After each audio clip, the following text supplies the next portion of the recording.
What's going on, everybody? Welcome back to Tricky D Labs. Today we got a pretty special video. We're going to be doing a candid interview with the only father figure I really ever had in my life.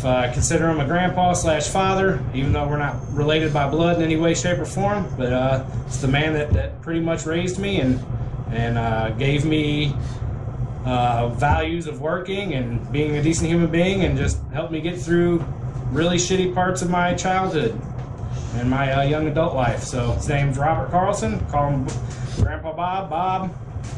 And this is just going to be a little interview of our history and our life together. So let's go ahead and get into it. All right, Bob. Oh, let's see all right. Let's see how long I can go without this. All right. Because it's good that I try. Yeah.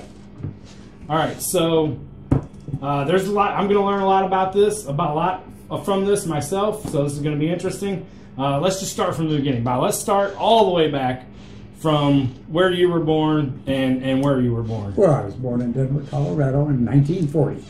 Didn't know that. See, I'm already learning stuff. But at that time, Denver was a cow town. Overgrown cow town. Now it's a big, dirty metropolis with a lot of transplanted idiots. It's a true story. Personal opinion. I've been there. I can attest. Oh, that's when I went into the Marine Corps. When I come out of the Marine Corps, I went to work for a telephone company in St. Louis, and that's where I met my ex-wife, and we had 3 children. I got a divorce, and that's when, after the divorce, is when I met Dion and his grandmother. All right, so let's get into that. How did you go? So I know people don't know the area, but you lived in Fenton with your family, and my family's bar was in South St. Louis. Well, how did that happen? Well, I had to find a place to live. So I was poor. I rented a house not too far from the tavern. And being after work, I would have free time, so I started sitting down at Sylvia's Tavern. So that was just your neighborhood hangout? That's exactly right. And then we got acquainted, Sylvia and I got acquainted. And then I got acquainted with Dion. What year did that start happening? 1986. 1986? 85, 86. All right, so 85, 86, we're talking I'm 6 or 7 years old. Yeah. I'm a little kid running around my grandma's bar. Yep. Acting crazy. Yep. So at that point, I don't know how much of a relationship me and you had at that point. I'm sure yours was probably mostly with grandma at that point. Yeah. When did it start to get, was it just after my mom died that me and you started really getting together, or was it before that? It was before your mother passed away. Yeah, because your mother worked for me when I started doing my food for my catering business in Grandma's Kitchen. And your mother worked for me when she would show up, which is why I had to get rid of her. I still love her. She was a good gal. It's a shame that she's gone. Yeah. She passed way too early. I'm sure you remember a lot more about her than I do as well. Oh. I have very faint memories of her. Your mother was talented in a lot of directions. So was your Uncle Aaron. I hated Aaron. I know you did. I hated that guy. I loved Uncle Chris. Yeah. I hated Aaron. I couldn't stand that guy. Chris was tragic. That was a shame. All right, back on topic. So we'll let everybody know that you ran a lunch truck at that time. You used to drive a lunch truck. And what year do you think I started running the route with you? Probably when you were about 9 or 10. I think it was 9. Right. Because I don't know where your mother was, but I sort of was babysitting you. And then your mother had gone somewhere. You weren't living with her. I think you were staying with your grandmother. And I was living on Louisiana, which was right down where you were going to school, down at St. Luke's. Okay. That little white house, right? Yeah. I remember the little white house. I remember that, yep. Yeah. That was on, I thought that was on Taft. No, it was on Louisiana and Taft, right? Yeah. That's right. Louisiana and Taft, that's right. Yeah. Okay, I remember that house vaguely. I vaguely remember that house. Yeah. And then we moved to Stansbury. Yep, Stansbury. And then from there, I moved to a little house. You left, and we're living with your mother, I think, or your grandma. And I was living by the bank over on off of Chippewa, down there in the which is now all Mexican area now.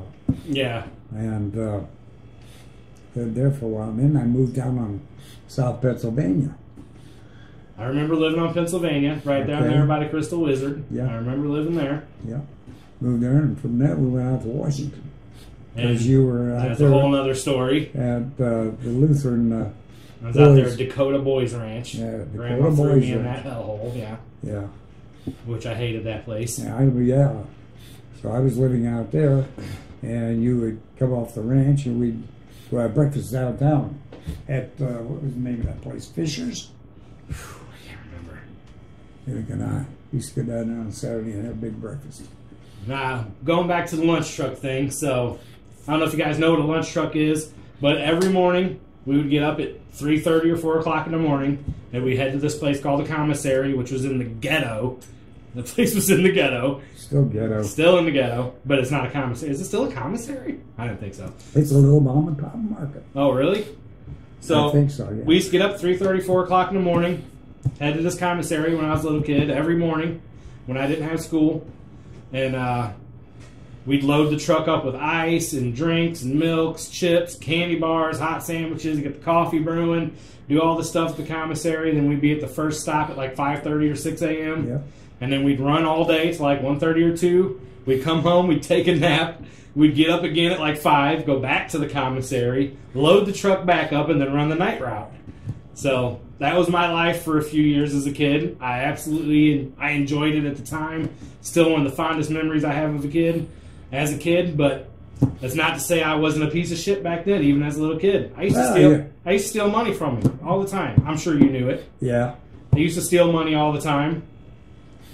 Even at like 10 years old, because I was a piece of shit like the rest of my family. He always put up with it. Well, you learn how to count money and how to handle money. Yeah, I learned a lot from running the truck, aside from being an asshole and stealing from you. Yep. I actually enjoyed doing it, but there was just, I don't know, I just stole. I don't know, I can't explain it. It's just, I did it. And of course I didn't feel bad about it then, but of course as an adult, I look back at it and I'm like, I was a piece of shit. But what can you do? You're a kid. I had extreme circumstances in my life when I was a kid. Never had a father. My mom died of a drug overdose when I was young. I hate to say it in front of him because he loved my grandma, but my grandma was a mean-ass alcoholic, especially to people that were in her family. People outside of the family thought she was an angel. People in the family knew the real deal. So I had a traumatic childhood. He helped me through a lot of it, but not without me punching him in the nuts a bunch of times throughout it. There was a time where, I can't remember what happened, but I smashed his front door of his house, shattered glass everywhere, and just kept walking my ass down the street to go get fucked up with my friends. I feel like a piece of shit about that these days, but what can you do? But again, credit to him. I never really remember him getting mad at me, which maybe was why I did it. I don't know. Who knows? Who knows the psychology behind it?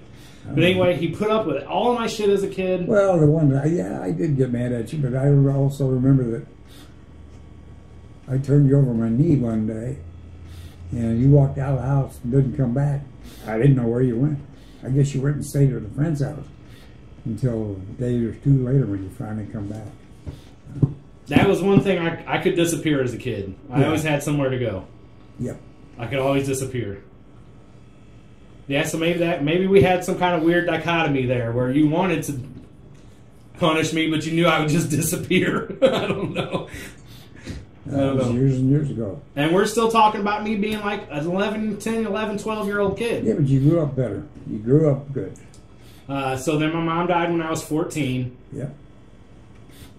But I think way before that, me and you had been living together for a while. Yeah, you'd been staying with me. Yeah. Because my mom wasn't always completely in control of her life either. Yep. Well, you and that idiot she was with. Wayne. Wayne. Yeah. Yeah, Wayne Ruff. Yeah, I remember him. No, for sure. that was a piece of garbage. I almost killed him one day. You know that, right? Too bad you didn't succeed, because I remember he was going to hit your. And I pulled his mother. rifle out on him. Well, that must have been after. That was when we lived on McNair. In that 4-family flat that Aunt Sib and Grandma used to live in on McNair. Remember that place right Well, I out? remember when Sybil lived up there. Yeah, me and my mom and Wayne lived there. Oh yeah, I remember because you were living upstairs. Mm-hmm. Yeah. And I woke up one night and he had my mom up against the wall by the throat. And I ran underneath their waterbed and grabbed his rifle out and told him to drop her. I was like 11, I think. And then he dropped her, he ate a handful of pills and dropped himself in the bathtub to die. And I told her, let him die, let him die. Of course, she called the ambulance, whatever. And then we walked down to the gas station, called Grandma, and she came and got us. Yeah, I remember I that. remember when we were living on Stansbury, he come over. She was staying there. You were staying there. And she was sleeping on the couch in the front of the house, because she was trying to find a place. I don't remember what circumstances were. I think she'd left Wayne. Anyway, he showed up. And I was back there sleeping one night. You were there in the bedroom. And your mother and Wayne got into an argument. And it woke me up. And I heard her. He was going to hit her. And I come out of the room and got in between him and your mother. I don't know whether you remember that. And I said, you ain't going to hit no woman in this house. I remember that one. He backed off. Well, he was a piece of shit. There's no getting around that. I didn't like him. I didn't like his brother either. Dale. I remember Dale, too. He's a big jack off, too. Yep. By my language. He was another idiot. All right, I swear, I think they beat her on their mother. Oh, I wouldn't doubt it. I wouldn't doubt it. They were a couple of pieces of garbage. So, how did we get from me just being some kid at my grandma's bar to me living with you? Was that like a request on her end? Or was that something you just took on yourself? Or how did we get there? I don't remember. I think I just told her she needed some help with you. And I said, well, why don't you come over and stay with me? Because I just live a couple of blocks from the school. I was so close. I was closer to the school than the tavern was.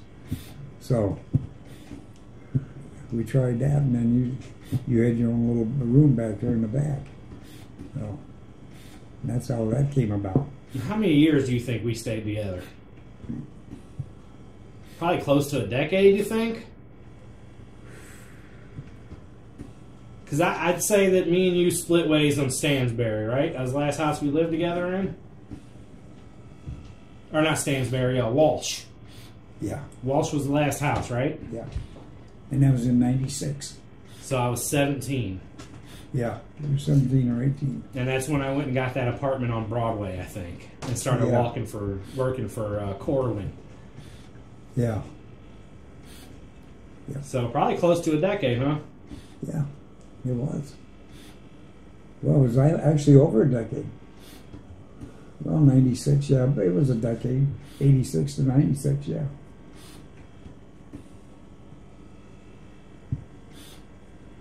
Because as I remember, you were 8 or 9, and you were 18 or 19 when you moved out.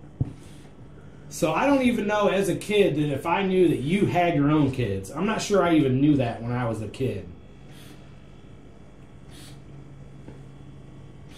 I think you know it, but I just never saw them that much. Yeah, because I don't remember you ever seeing Mark or Nicole when I was little. I think it was like until we got close to Walsh, I think, when she started letting you see him or something. Yeah. And then Mark actually came to live with us on Walsh. I remember that. Yeah, right after he got out of the service shop. I think that was one of the reasons I left that house, too. Because me and him didn't get along, I don't think. Yeah. And then that alopecia chick he had. Yeah. She was scary. The chick with no hair.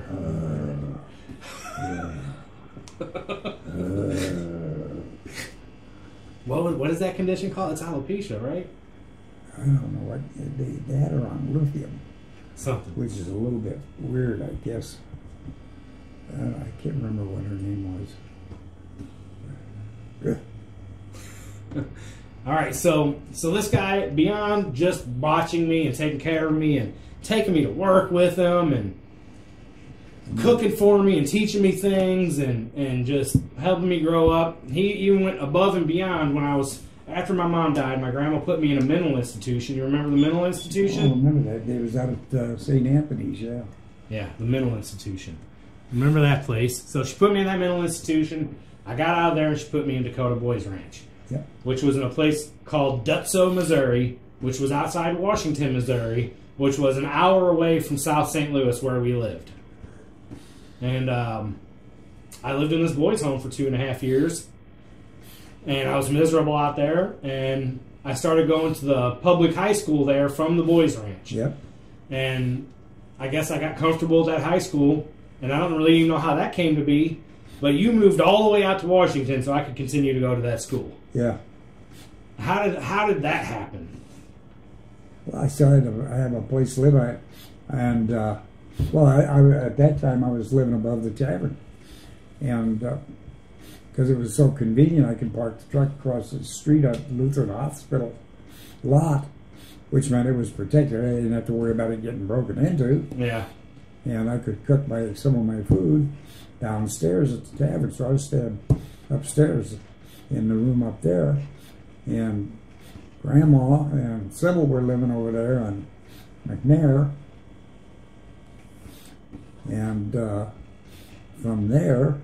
Was that voluntary for you? You were just like, I'm going to move to Washington to help him, or did Grandma push you to that? Well, no, what happened was, that's when Sybil, they decided to rehab the upstairs. Okay. So I got thrown out. I remember that. I remember them rehabbing. So I had to find a place to live. I said, well, I'll move out to Washington. It's only an hour away.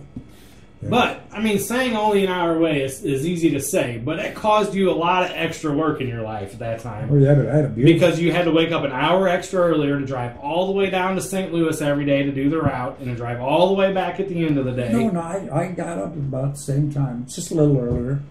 And the only time it was bad was when we'd have an ice storm. And then, you know, it got a little bad trying to get in on 44. But at that time in the morning, you didn't have any traffic. Yeah. Yeah. And I was a mess at that time after I got out of the boys' ranch, too. I don't know.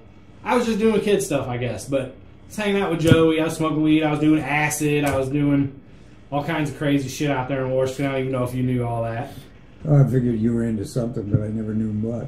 You remember Charlie, the dude that looked like Jesus, and he was like 17? He had like the beard and long hair. I don't remember him. That guy was feeding me acid all the time out there. Yeah. But, so, okay, so we did all that. And let's see, what else is there? I don't know. I don't know if I ever expressed it as a kid, how much, you know, you helped me out, but because I know I was always messed up, but I just wanted to do this to let you know that I love you and I appreciate everything you did for me as a kid, and I know you helped shape who I am today. Well, you've grown up with a lot of responsibility, and I'm proud of that. And, you know, the rest of my family were all dead at 30. My mom, both of my uncles, everybody's dead or in prison. Everybody in my family is dead or in prison. Well, now your aunt, Lisa, what's her? Lisa Kirk. Yeah, Lisa Kirk. But I don't like her husband, Kurt. I don't know, maybe he's changed. But those, I mean, I can't even really that was Aunt Sib's family. You know, she kept them separated from us. For a good reason, I'm sure. Oh, yeah. Well, you know, Sybil was different. Yeah. So. But, yeah, you know, so I just wanted to, you know, we haven't chilled in a long time. It was good. I'm glad you came by. We used to spend a lot of time together. We used to do everything. Even when we weren't working, we'd be in the living room watching movies, cooking dinner together. Yeah. So, you know, we had that real father-son relationship for a while there. We did. And I truly believe that if it wasn't for that, I probably would have been dead already, too, with the rest of my family. Well, you know, I told Chris and Donnie Zach, you know, I said, you kids either got to change, you're going to wind up either in prison or dead. And they're both dead after being in prison. And you know how Donnie Zach died. Yeah, he jumped over that quarry robbing somebody's house. Yeah, he jumped over a retaining wall and didn't realize that there was a 50-foot drop there. Down, there were some rocks and railroad tracks, I guess. Yeah. So, and they found him dead. And of course, we all remember the phone call from Chris. So, I was there when he called.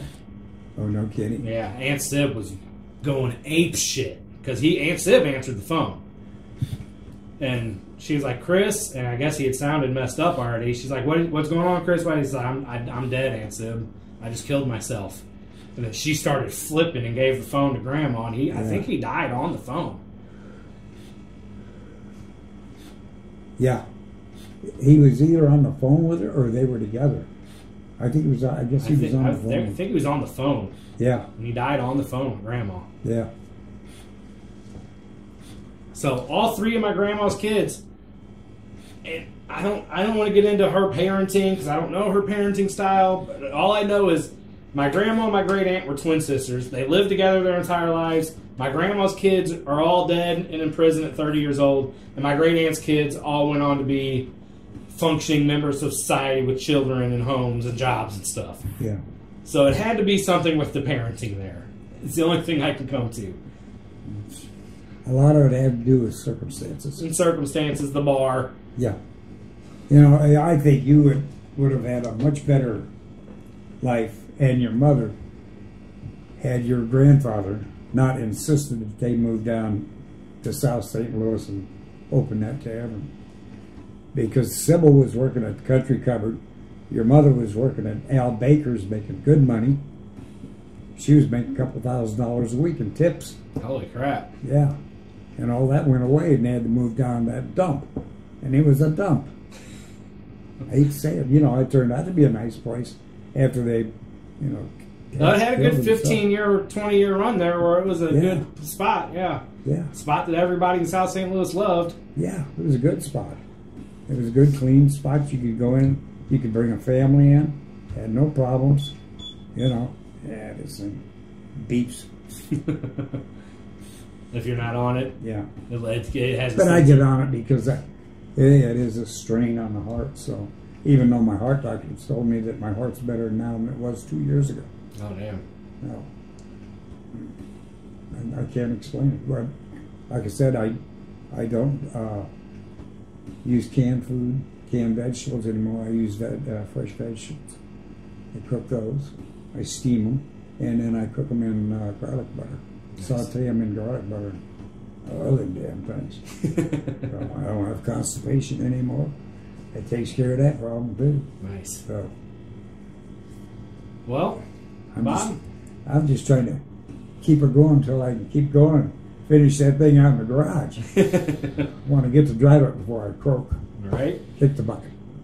Tell everybody what it is you got out there. It's a 1927 Ford Roadster. Nice. Kit car, almost done. Well, not almost done. Got some work to go. Oh yeah, got a lot of work. It's been a lot of work, but it's a lot of fun for me. I like doing that stuff. Gotta keep yourself busy. Yeah, I like making things. So, well, always been in my blood. Which I think you've always had a bent for that, just by what you do and your art. You used to be quite a good artist, and you still are. But you just changed your changed my media. Yeah, that's exactly right. Yeah, I remember drawing a lot when I was a kid. I don't draw at all anymore. Yeah, I used to draw a lot. I don't do it all. I haven't done it in a long time. Because you got a good head. You got a good mind on you. Last time I drew was when I was locked up in Florida. It's been a long time. It's been a decade now, almost. Yes. And it's a shame, you know. I remember Ashley when she was little, because they used to have to take care of her. Well, she lived with us on Stansbury too. Yeah. I remember her staying with us. Yeah. I'd get up, I'd make her take a couple pillows, put her to sleep out in the truck, and then Grandma would pick her up out on the route. At an 8 o'clock stop that she'd pick her up at. That's funny. Well, Bob, I don't want to eat up too much more of your time, but I just wanted to. Oh, I'm glad. It's been good to see you again. I wanted to thank you and I'm glad you're back in town. Or halfway back in the state anyway. let you know I love you. Love you too.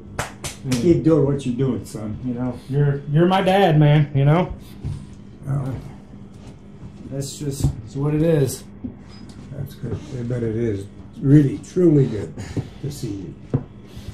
And to know that you're doing well. We're trying. All right, everybody. Well, this has been our interview with my dad / grandpa / whatever you want to call him, even though we're not blood. Yeah, special So- relationship. That's my family. We're gonna wrap this up, you guys, and we'll I've see you always looked soon. on you as sort of like an adopted son. I appreciate that. You always treated me with love and respect, and I never had any ill will towards you, even though I was an asshole. It wasn't you I was being an asshole to. It was the world. You were just in the middle of it. That's funny. That's funny. So yeah, I want you to know that I never had any ill feelings for you, and I got nothing but love and respect for you. Yeah, God bless you, son. All right, everybody. Love you too. Thank you, Bob. Thank you you to guys be for safe. watching. I want you to be safe We're trying. and prosperous. Well, All right. it's been our interview. Thank you, everybody. Yes, enjoyed it.